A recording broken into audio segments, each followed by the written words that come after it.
All right, let's make a start. Thank you and welcome everyone. Namaste. Thank you for joining this full moon meditation. Before we start, let us ask for divine blessings. To the divine supreme God, to the divine Father, divine Mother, to all the holy masters, holy gurus, holy saints of all traditions, all the holy masters, to all the higher beings, the beings of light, to all the holy masters, to all the visible and invisible helpers. We thank you for your divine guidance, help, healing, and protection. Thank you for the blessings of physical healing and inner healing. Thank you for blessing us with clarity of mind, with openness, with flexibility, with the wisdom to learn our lessons, whatever life brings. Thank you for being with us always, guiding us, nurturing us. Thank you for blessing us with a kind and generous heart, an intelligent mind, and a powerful will, that we may continue to serve others. With thanks and in full faith, thank you. All right, you may open your eyes. So welcome once again, those who've joined just now. So as usual, before we get into our actual meditation, we would like to share some insights. So this time, yesterday when I was thinking, what do we talk about? And then suddenly this quotation came across, and which I shared in some of our groups. So I thought maybe that is something that we need to elaborate upon to understand more deeply, right? So what we'll do is we'll just go through that and understand it more deeply. So before we do, let me read that quotation and the whole, couple of lines there, and then we'll break it down and try to explain. So it says, nothing ever goes away until it has taught us what we need to know. If we run 100 miles an hour to the other end of the continent in order to get away from the obstacle, we find the very same problem waiting for us when we arrive. Now, take note of this next line here. It says, it just keeps returning with new names, forms, manifestations, until we learn whatever it has to teach us about where we are separating ourselves from the reality, how we are pulling back instead of opening up, closing down instead of allowing ourselves to experience fully whatever we encounter without hesitating or retreating into ourselves. By the way, this is from a very famous Buddhist American nun called Pema Chodron. Very beautiful lines. So let's understand a bit more deeply. Nothing ever goes away until it has taught us what we need to know. I think the overall message is pretty straightforward. First of all, we have been talking about it, being able to learn our lessons that the life brings us from time to time. In fact, every situation that we encounter, especially the negative ones, because in positive times, you're always happy and grateful, and we don't really pay much attention to what is there anything more that we need to experience. But especially when it comes to the so-called negative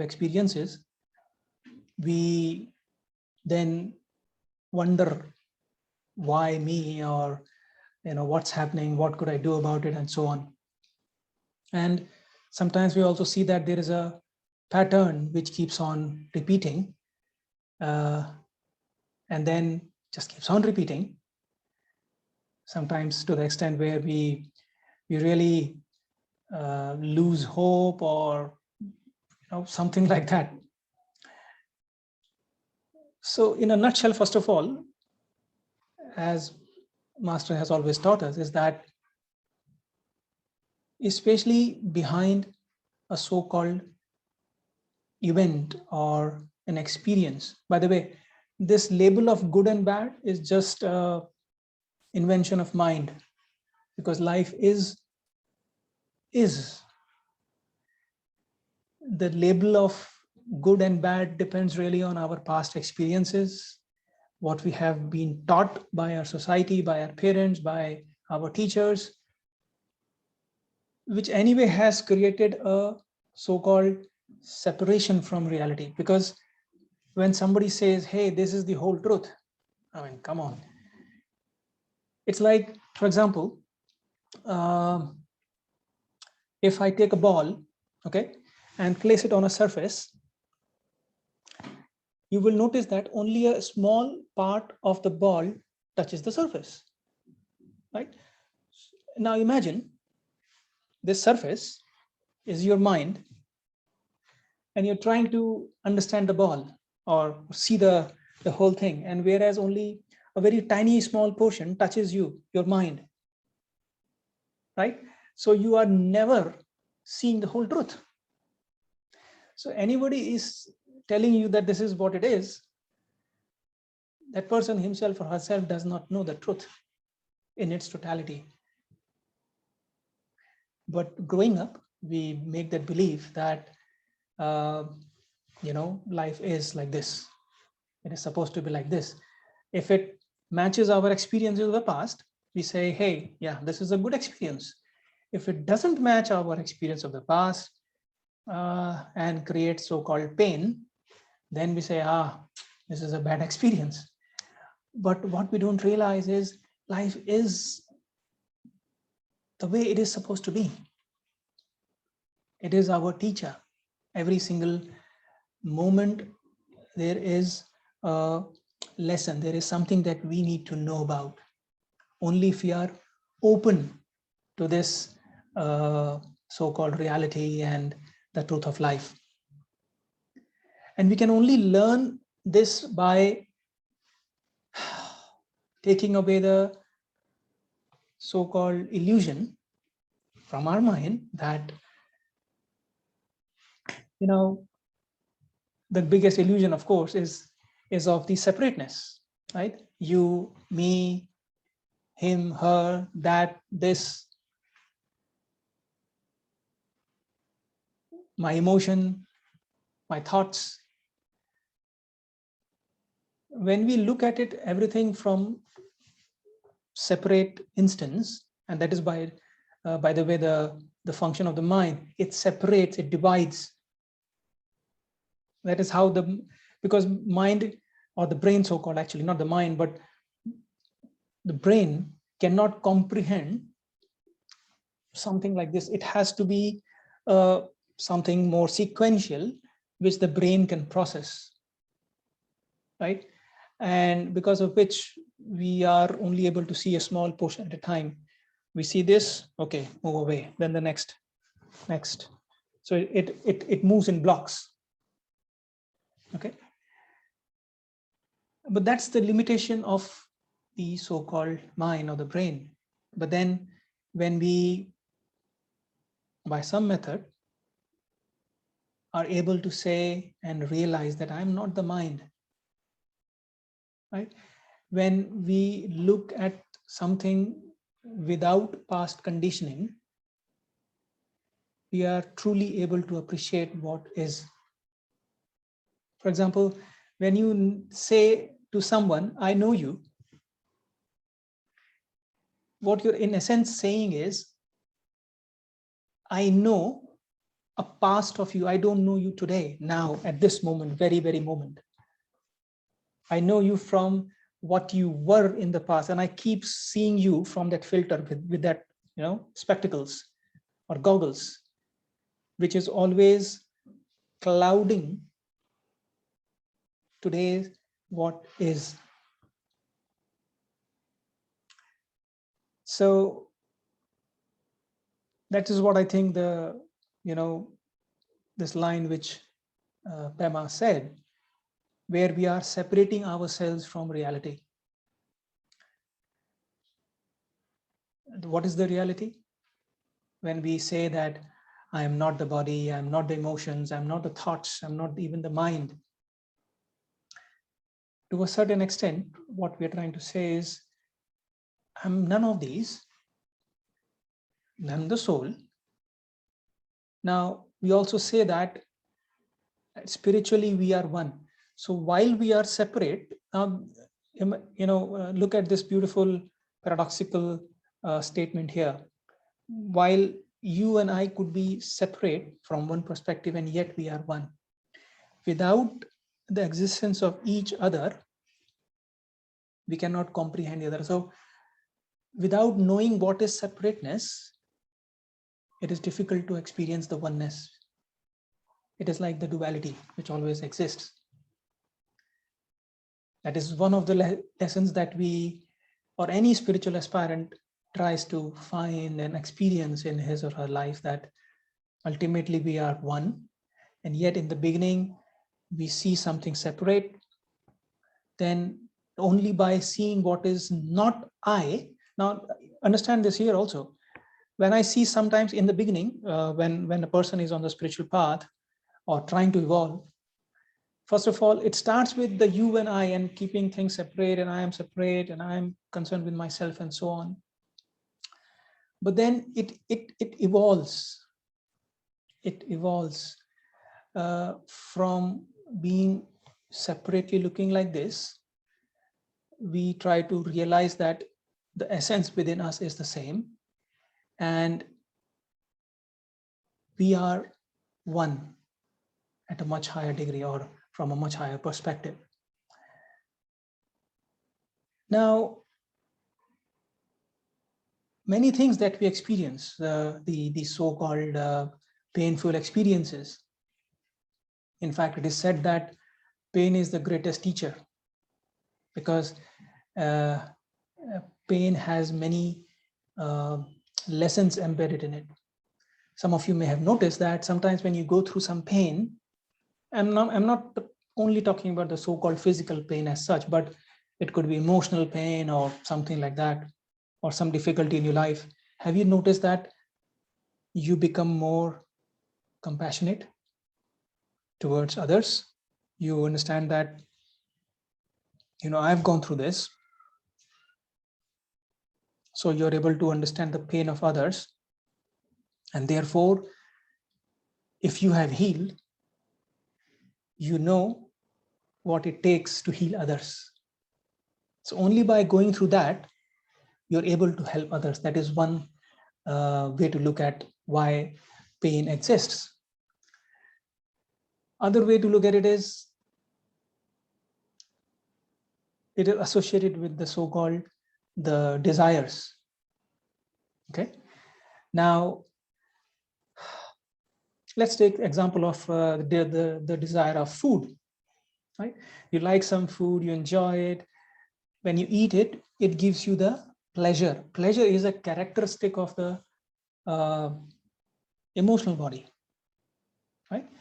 When the food touches your tongue, it sends signal to the brain, which then turns, in turn triggers your emotional body, and then triggers the mental body to say, I want more of this food.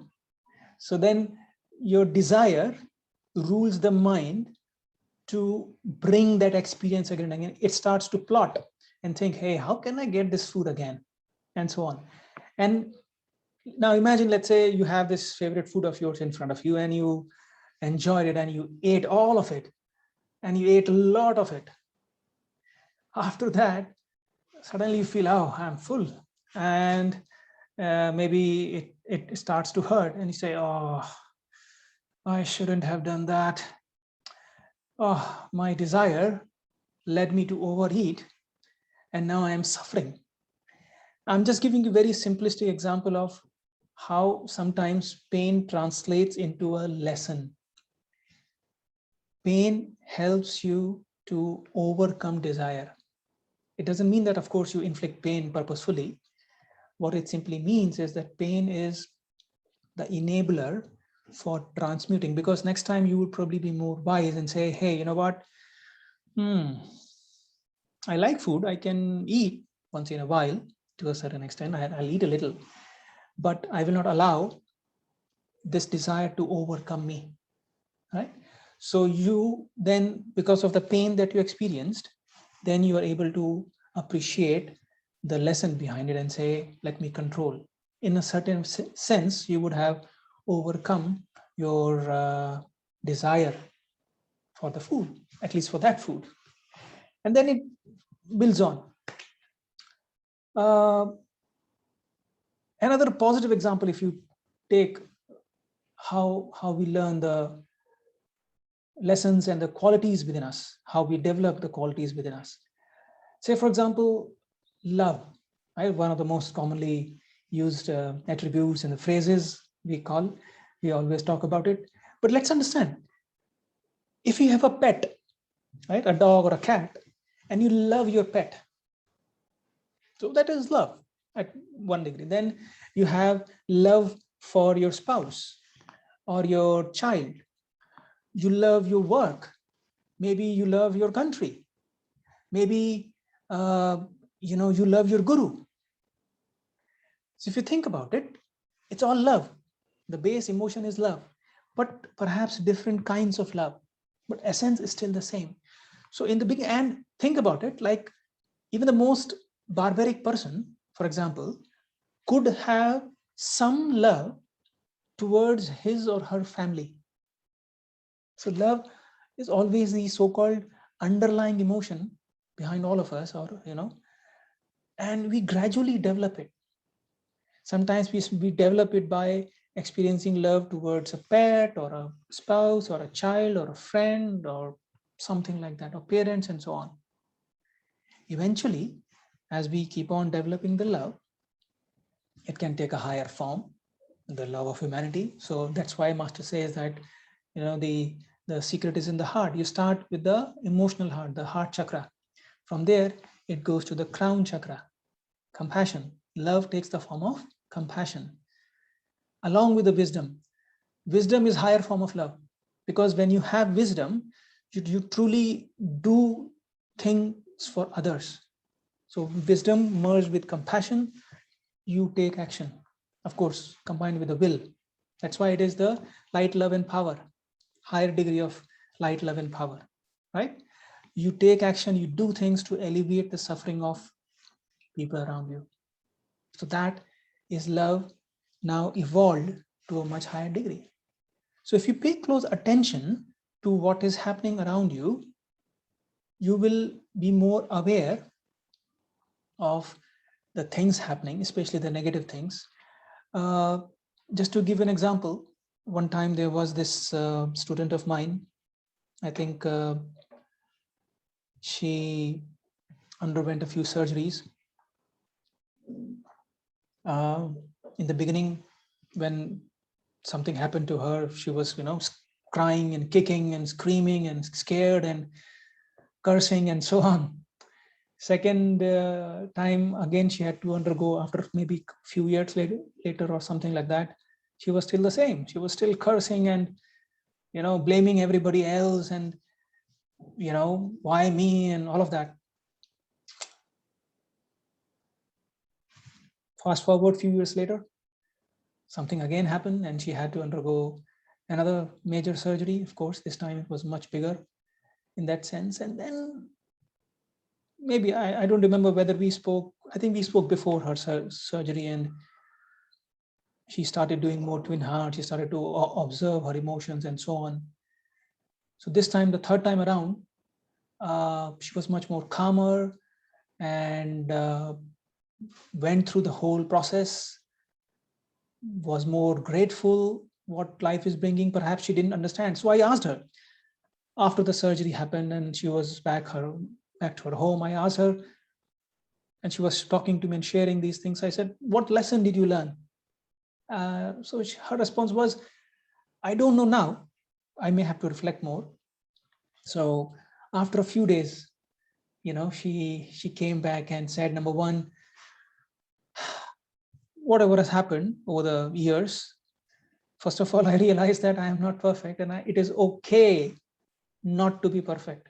It is okay to make mistakes. As long as I am making efforts to change that, I am trying to improve day by day. I need not be perfect today, right? Then she said, okay, there was another lesson that she thought was, instead of blaming things outside, when you start finding the answers inside, you realize that by changing something within you, external circumstances change. She had that realization and she started taking it more consciously, and life started to become better. And a couple of other lessons that she shared, but I'm just giving you an example of how we continue to look outside, whereas the lesson could be right inside of us. Another example is when the kids, our children, when they do certain things and we become angry and start yelling and whatnot. Now, let me give you another story here, another example. So there was this, child, and it was okay, growing up till the time she became a teenager. And then after being a teenager, she became a completely rebellious kid, completely opposite of what she was till the time she was home, right, under the control of parents. When she moved out, she changed completely, completely rebellious and not listening to the parents and so on. Now, of course, for the parent, it was difficult. The parent would try to control more, shout, be angry, and whatnot. Things happen.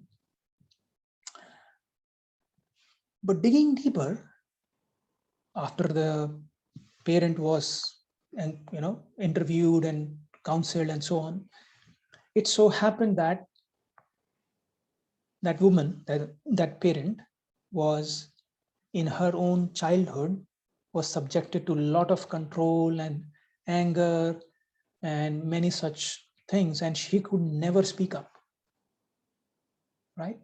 She always kept those things inside of her, because being a child, she could not do anything. She wanted to speak up, she couldn't. So now her child is behaving in a way which is forcing her to become angry and so on. But what was coming out essentially was what was embedded inside of her for many, many years. Just by becoming aware of the simple fact that our children are our reflections sometimes, they are there for us to learn something. We try to control them, whereas the reality is, and we want them to be molded after our own ideas and whims and fancies and idiosyncrasies.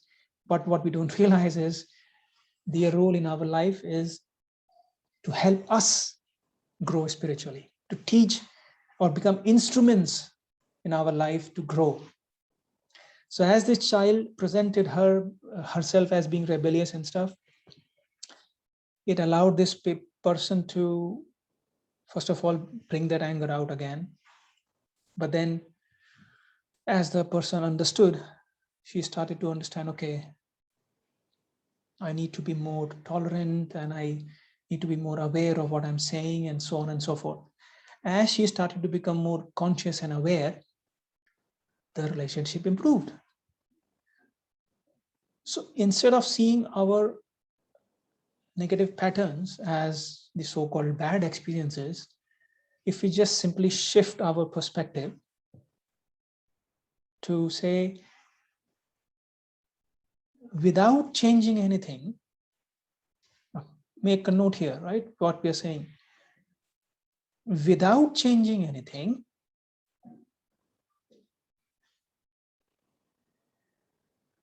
why am I experiencing this? What do I have to learn? What is it that it is trying to teach me. Without changing anything, can I look at it more compassionately? When you do that, it allows you to access your heart. Otherwise, we become very judgmental about ourselves, our situations and life, and therefore we struggle a lot.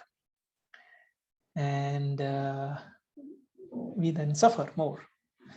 But the moment we place a non-judgmental awareness on what is happening to us now, we allow the energy to shift. Instead of being a victim, we take control. Because when you inquire, instead of saying, why me? When you say, is there a lesson behind? What can I do differently?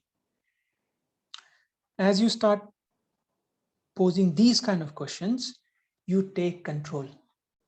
That is when your life changes, right? So that's what I think the quotation from Pema was, that we try to do sometimes pulling back instead of opening up. We close ourselves to possibilities. The moment we start blaming others, right, we close completely the possibility of healing ourselves, because everything is inside.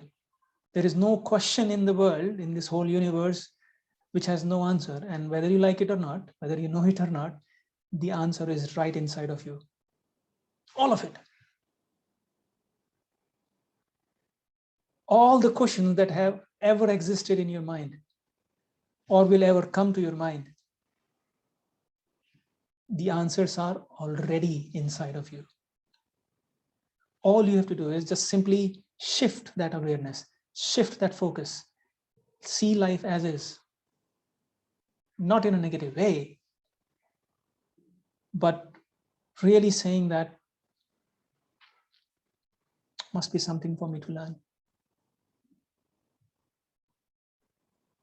And then the healing takes place. It can be taken to your physical ailments also. For example, if somebody is suffering from, let's say, diabetes, or the so-called high sugar, right? So it says that sometimes the person is not happy with what the person has today. There is a longing for what might have been. You're missing something, that sweetness in your life. That is why it manifests, or it may manifest as the diabetes. This is one example. Another example could be, let's say, if somebody has kidney stones, right?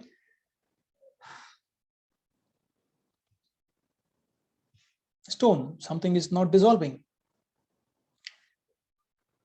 It could be an indication of some unresolved anger within us. The moment we become aware, the moment we understand it and find where it is, and it comes with some reflection. I mean, you may not immediately be able to identify what that is at times, but when you become aware, then you shift your perspective. Maybe you forgive, you learn your lesson, you release the cause which is causing this inside of you. Then the healing takes place at a deeper level. And I'm reminded of this story wherein there was this monk who one day decided to meditate, and he sat on a boat, rowed his boat, went in the middle of the lake, stopped there, said, you know what, there is nobody to disturb me here. I can just meditate. And he sat in meditation, kept on meditating. It was very quiet and peaceful.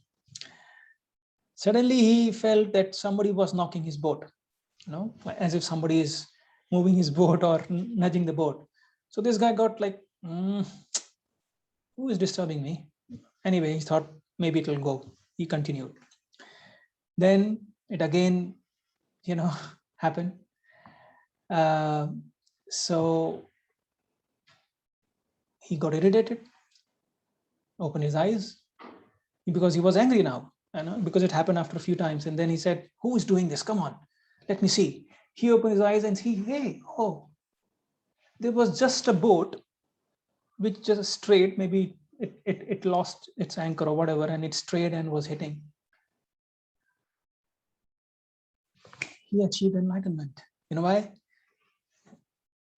He said, I was thinking that somebody is making me angry by the action. But what he realized was, all the while, anger was within him. External the boat just strayed. It was not purposeful action by the boat, the other boat, to come and hit this boat. The moment he had the realization, he attained enlightenment, so-called.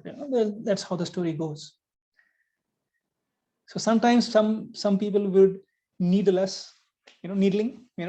Some people are very pokey.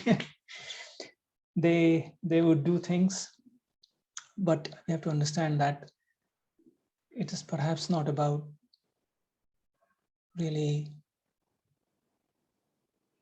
to hurt you. They are just sometimes instruments. There was one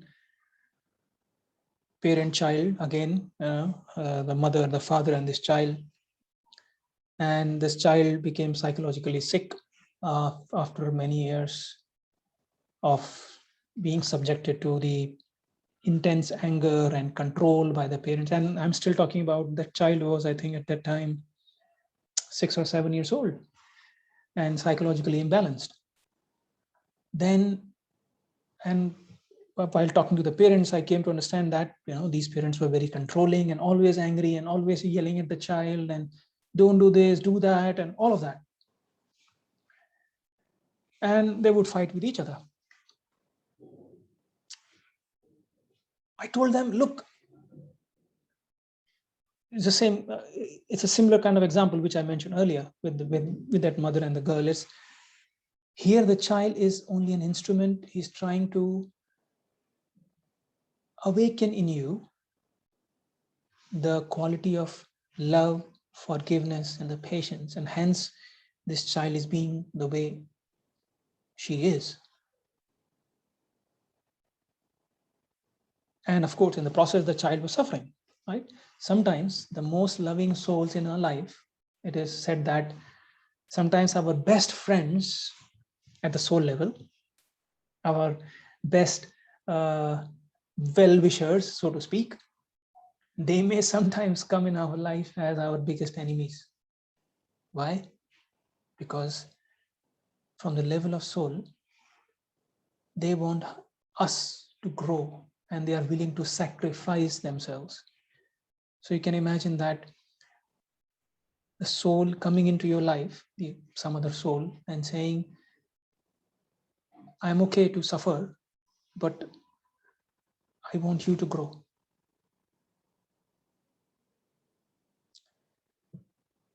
So if you really understand the role of people in our life, right? There are many people that come to our life. It's like a journey, a train journey. Some people get on one station, be in your bogie or your coach. A couple of stations down the line, some of the people leave, some new people come and sit with you, you talk with, and so on and so forth. Right? The journey goes on. So we are all in this process. We are all in this journey. And the more awareness we can bring into our daily life, because every single moment is either trying to prepare us for something or giving us a test. That's what I like to always say. Every moment is either a test or a preparation for something greater. Today, we may not see it. We may not see it today, but always. And that's the most amazing thing about being able to look at something retrospectively in your life. Have you noticed that? In many things, you will look back and say, oh, I'm glad that happened at that time. And that's why you are here today in this form and shape. So take everything as a blessing, learn your lesson. Of course, the technique you all are aware. One of the techniques is obviously the inner reflection and firm resolution, which if you're a pranic healer, you have learned this in your basic pranic healing and other courses. But it's just about being very observant. Observation does not mean you just sit simply somewhere and only observe for 5-10 minutes and so on. Becoming aware, really aware. Every moment of your existence, you become aware. Then every moment is your teacher. Every experience is your teacher. Then you are really growing faster. The faster you learn your lessons, and more easily and more proactively, the lesser the lords of karma have to put a stick on you. You know, when the lords of karma, because if you don't learn our lessons and we have to work out our karma, imagine a stick, you know, the lords of karma will say, hey, come on, you learn, you better learn. And if you don't, the stick comes and dang. But if you learn your lesson in advance, the stick stops. The stick stops. It does not have to manifest fully. Now listen and listen carefully. When we learn our lessons proactively, the karma, whatever that is of the past, does not have to manifest fully. This is the meaning of neutralizing some of our karma by learning the lesson, which is also called, in other words, the law of evolution. Okay, so as you become more open, more aware, you're able to experience your life around you. You would be able to, you know, have a better life, actually, evolve much faster. You do not become a saint or a great yogi by not living life. You grow by experiencing pain and happiness. I'm just reading a line from Master's Golden Lotus Sutra, which is creative transformation. Suffering is brought about by unrealistic expectation that nothing will change. Suffering comes from inaccurate perception and unrealistic expectation. You may have to meditate on these words. Some of these are, you know, when life becomes painful, you are forced to go in another direction. Now, this is one last thing we will touch upon.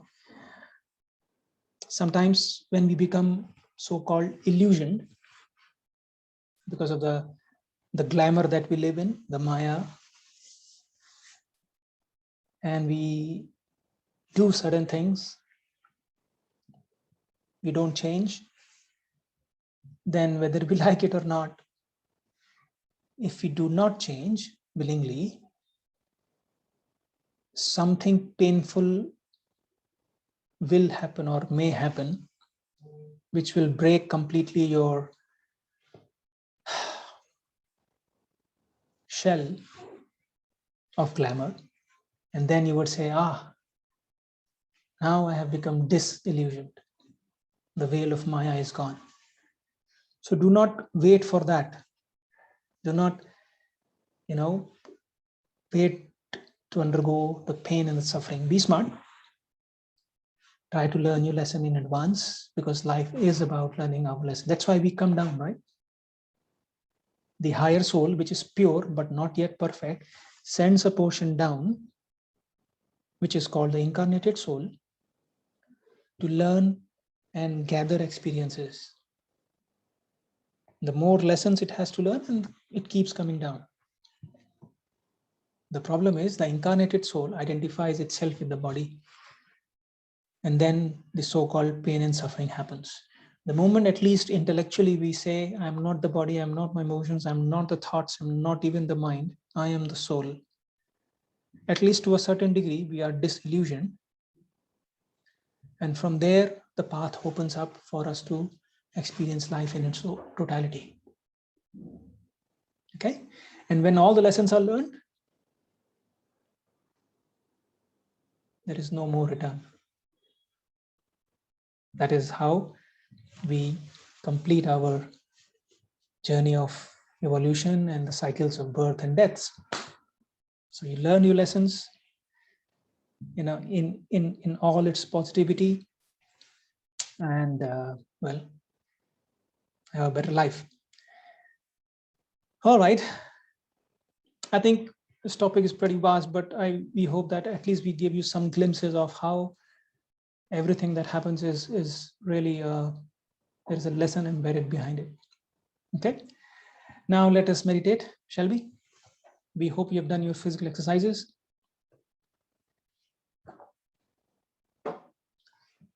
All right. Sit comfortably. Close your eyes.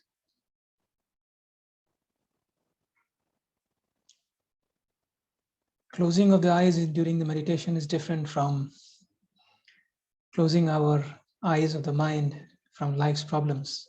It doesn't help to be an ostrich, by the way.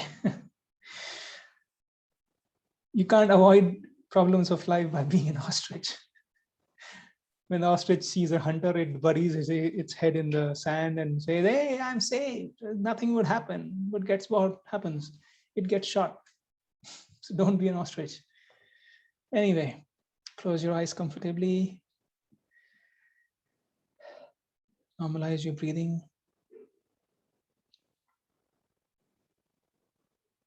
Keep your tongue on the roof of your mouth.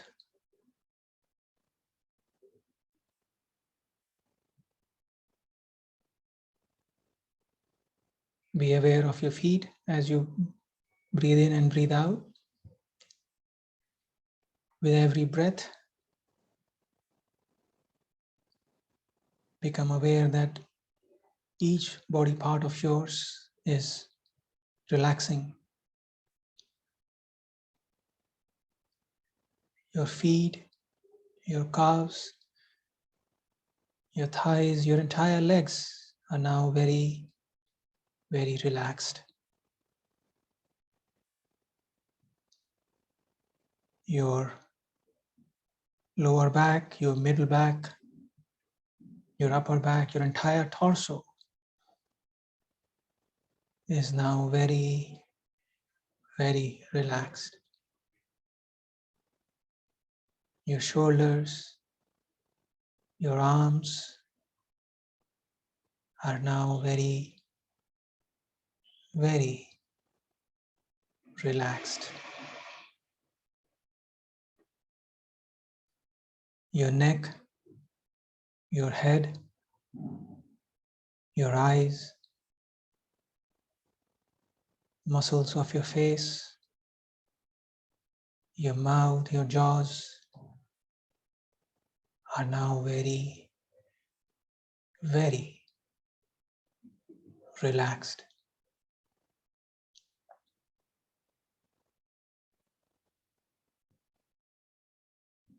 Let us chant Om 3 times verbally to purify the physical etheric body. Om.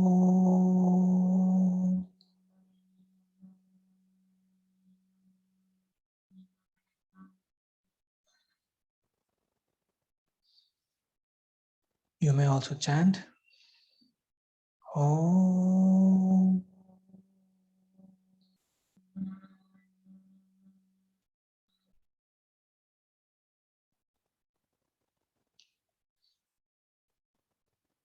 Om.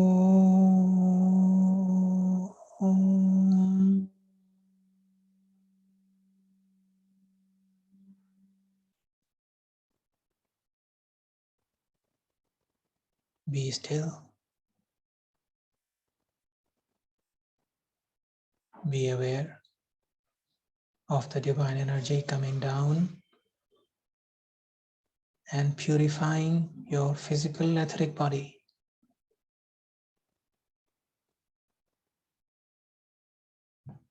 Be still. Be aware.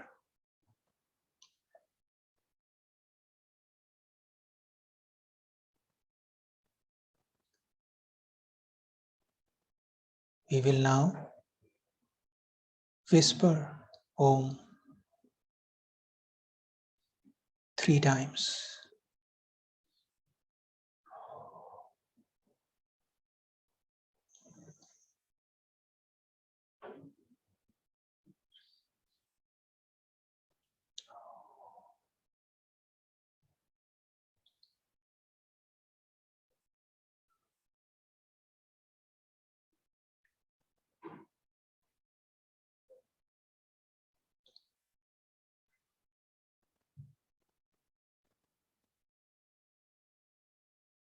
Be still.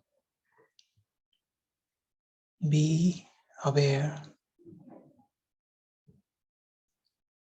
of the divine energy coming down and purifying your emotional body. All the negative emotions are now being disintegrated, extracted and expelled from your body, from your aura.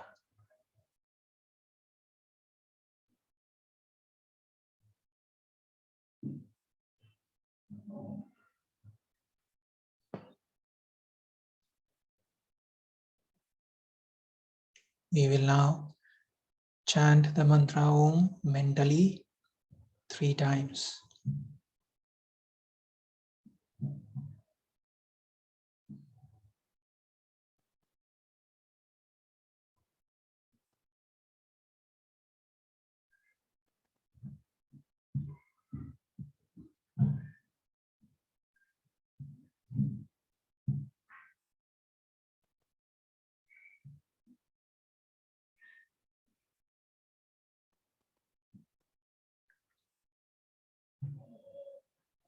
Be still.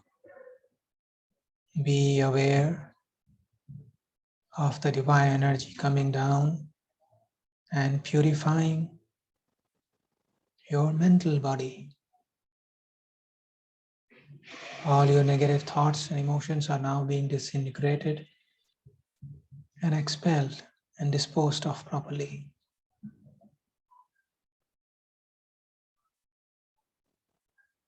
Be aware how relaxed and calm and still you feel.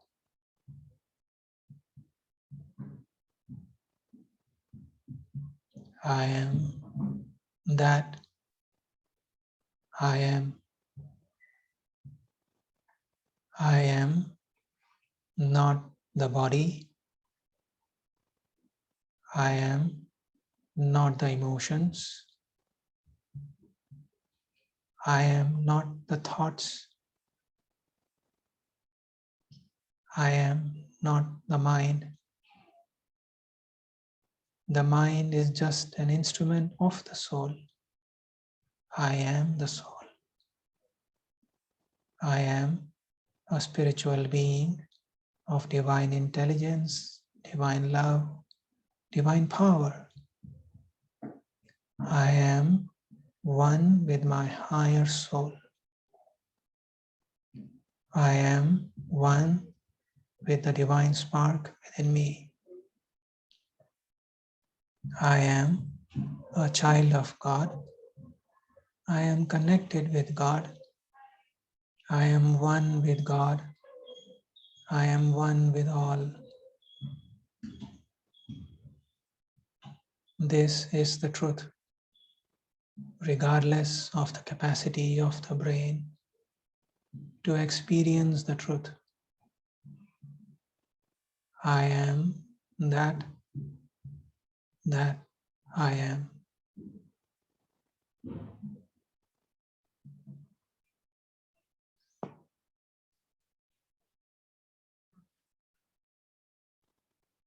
Raise your hands in blessing. Visualize Mother Earth in front of you. We will do the great invocation.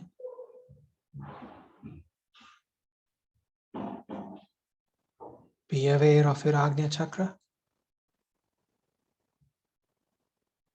Silently or verbally repeat after me.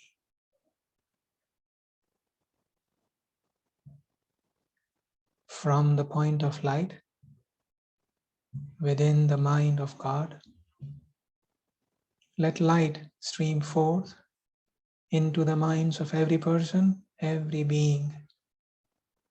Let light descend on earth.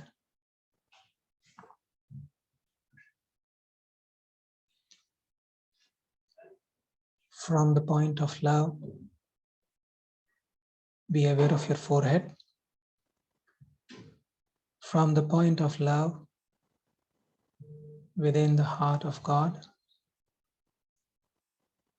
let love stream forth into the hearts of every person, every being. Let love descend on earth. May Christ return to earth. Be aware of your crown. From the center where the will of God is known, let purpose guide the little wills of men. The purpose which the masters know and serve. Let goodwill and the will to do good descend on earth. From the center, which we call the human race, let the plan of love and light work out, and may it seal the door where evil dwells. Let light, love, and power descend on earth. Let light, love, and power restore the divine plan on earth. So be it, so be it, so be it. Let us chant Om 3 times, starting from the crown chakra. Om.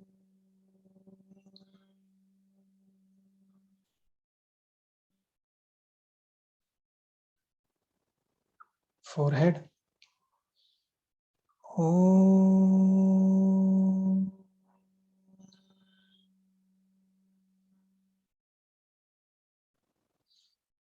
Agnya. Om.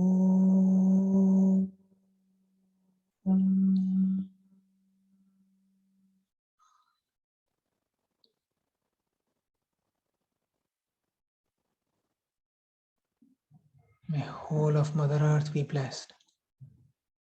May every person, every being, may all the sentient beings in the higher worlds, the middle world, the lower worlds, in all dimensions, in all directions, be blessed with compassionate, purifying light and soothing, healing energies.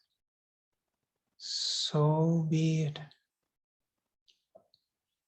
May every person, every being on Mother Earth be blessed without exception, with lots of love, peace, happiness, forgiveness, hope, faith,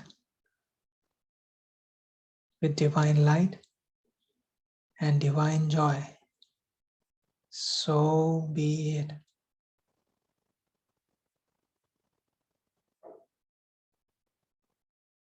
May all those who are suffering be blessed with physical healing and inner healing. May they be blessed with hope and with faith. So be it. May they be blessed with an inner knowing that there is a better life. So be it.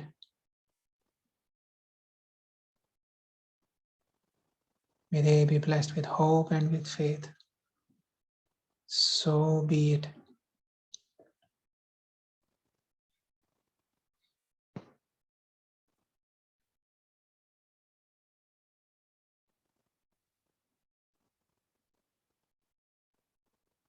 Now be aware of the energy of peace and love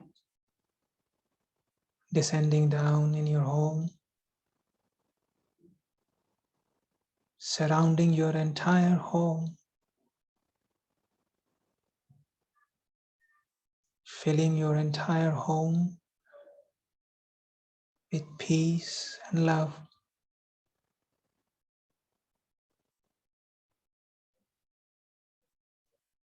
Visualize all your family members together inside this beautiful energy of peace and love.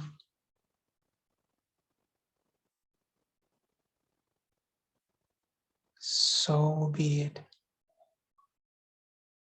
May they be blessed with calmness, with patience, with tolerance, with harmlessness, with forgiveness. So be it. Visualize your entire family members, all of them, inside this beautiful energy and the flame of peace and love.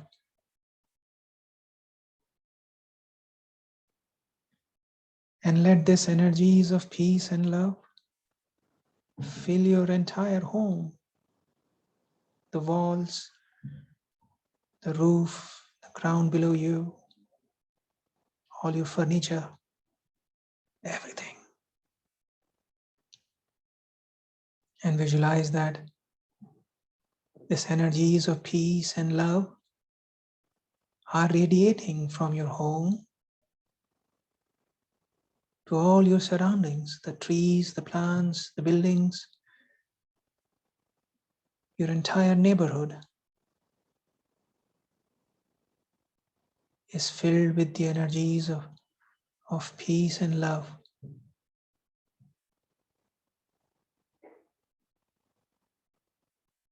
Let these energies of peace and love be anchored at your home, and from there radiate to the entire city that you live in. May every person in your city be blessed. May your entire city where you live be blessed with good air, good water, and good earth. So be it. May every person, every being be blessed with peace, love, happiness, good health, with spirituality, with harmony, with progress, with wisdom. So be it. And let these energies spread throughout the Mother Earth. So be it. May all the continents be blessed. May all the land be blessed. May all the water be blessed. May all the air that we breathe be blessed. So be it.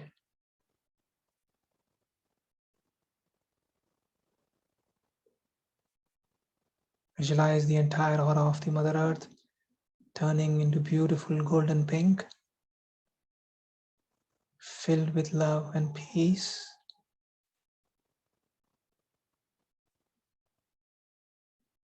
Be aware of your heart and crown and continue to shower Mother Earth with peace and love. Visualize the energies of peace and love are going deep inside Mother Earth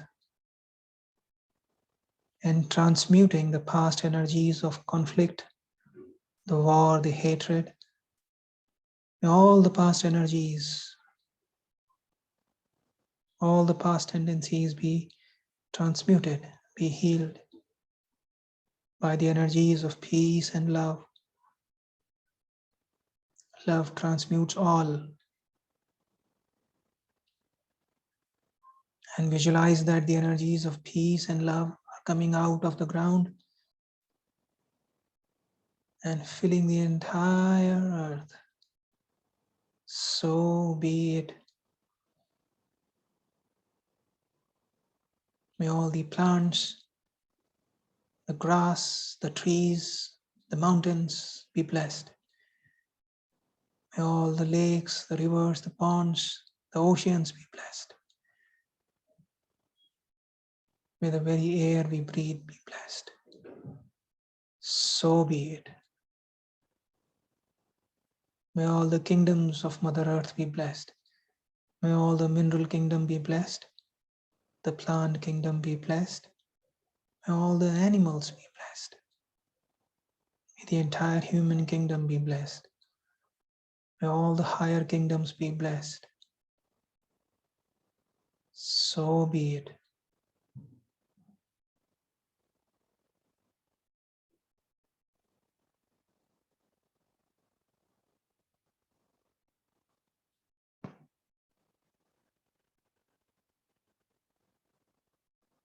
So be it. May every person, every being be blessed with generosity, with loving kindness. May all the leaders of Mother Earth be blessed. Not just the political leaders, but the leaders of various industries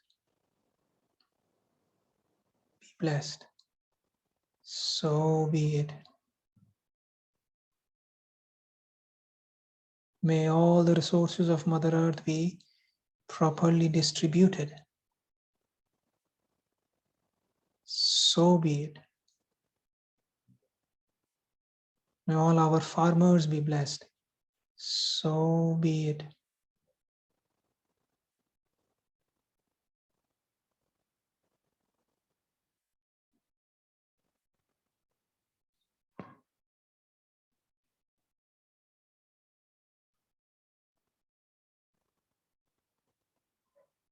Bless your parents, your siblings,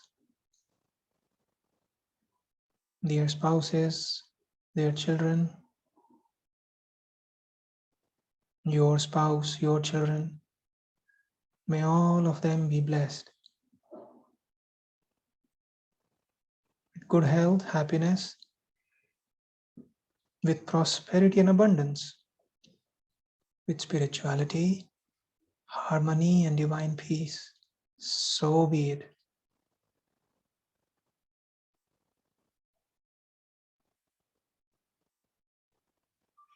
Bless your friends, your associates, your colleagues, people that you work with, your projects, your organization, your business. May all of them be blessed with great success, with peace, harmony, progress, with understanding and cooperation. So be it.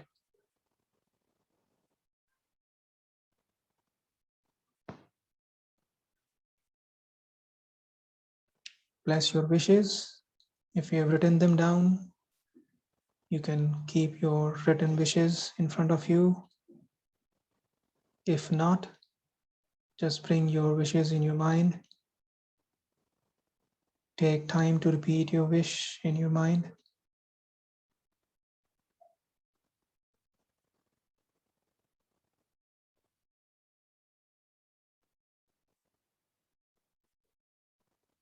Now whisper your wish.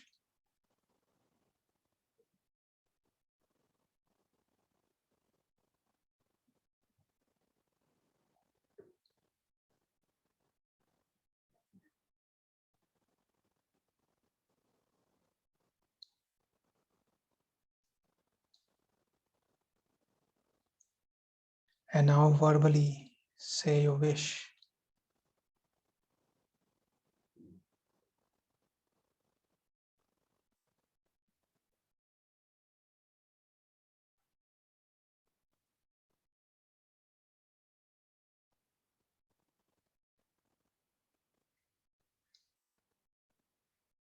May all your wishes be blessed, be materialized fully, properly, and rapidly. Right now, now, now. So be it. May all your rightful needs be met for the rest of your lifetimes. So be it. In the name of Supreme God, in the name of Lord Mahaguruji Mailing, in the name of Master Chua Koksui, so be it, so be it, so it is. As your heart desires, so it is. May all of you be blessed with waves of love, waves of peace, happiness, joy, with ananda, bliss. So be it. May all of you be blessed with inner strength and courage practice diligently your spiritual sadhana, to purify yourself and to bring light in the lives of others around you. So be it. May all the darkness that has engulfed you before be disintegrated and expelled. May your inner light come to the surface. And may all of you become the light posts to help many souls. So be it.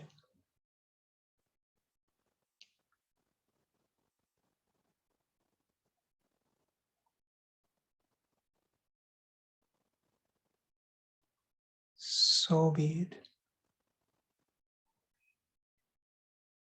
So it is.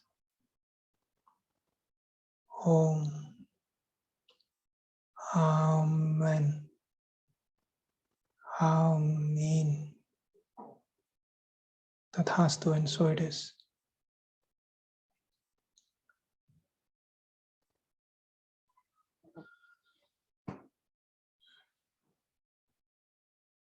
Put your hands down. By the way, if you have any aspect of your life that you need healing for, like your physical health or your finances or your relationships or anything, just bring that in your mind. Put your hands in the offering posture.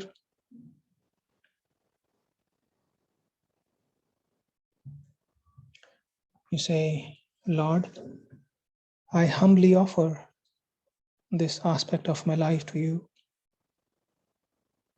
Please heal this part of my life. On my own, I am not much capable, but my limitations are not your limitations. Please heal this aspect of my life. Thank you. In full faith, we thank you.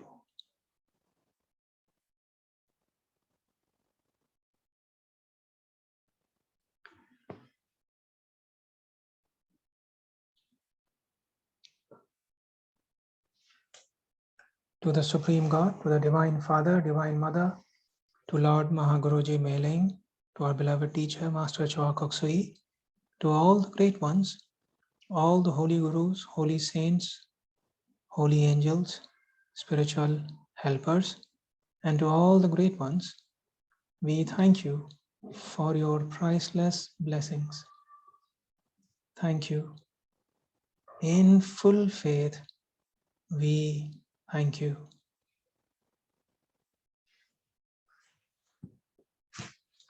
You may gently open your eyes with a big, big smile. All right? Well, we hope you had a wonderful meditation. One second, let me see if